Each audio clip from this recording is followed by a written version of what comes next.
From Washington, this is VOA News.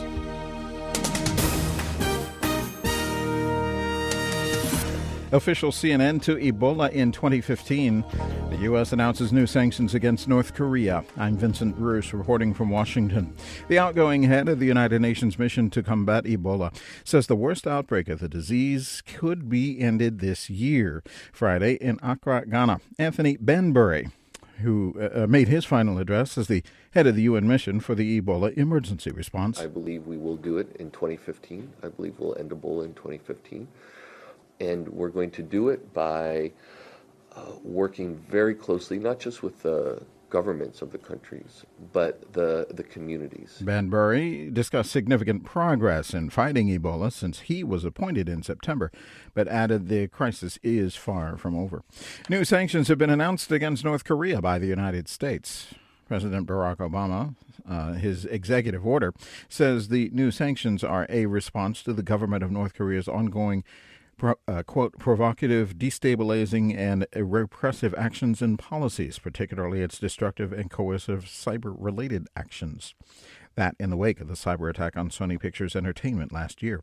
The sanctions take aim at 3 entities and 10 individuals in the North Korean government. The European Commission said on Friday night that the fight against smuggling will be a top priority in its comprehensive approach to migration for 2015. As the Commission issued its statement, for the second time this week, Italian authorities report taking control of another cargo ship carrying hundreds of migrants that was abandoned at sea by its crew off southern Italy.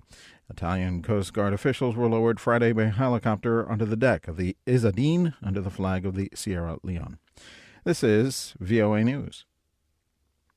Of the 30 bodies recovered in the search for victims of Air Asia Flight 8501, 21 were found on Friday. That's according to rescue officials.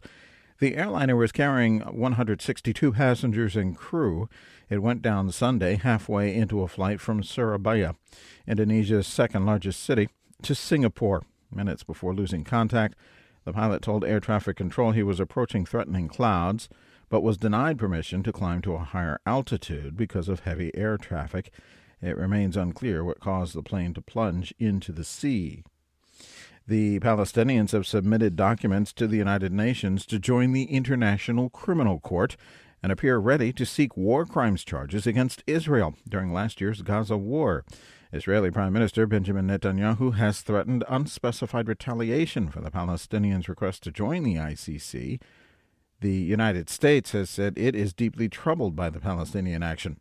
Palestinian ambassador to the UN, Riyad Mansour. The Palestinian people and the Palestinian leadership should be commended for joining the ICC and seeking this peaceful, legal, civilized option to seek justice and should not be punished for doing so. Kenya's High Court has suspended key parts of a new national security law signed by President Uhuru Kenyatta in recent weeks.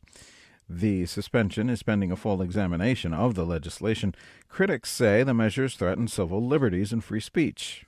Gabe Joselo has a report. Opposition lawmakers and the Kenya National Commission on Human Rights brought the challenge against the law to the High Court.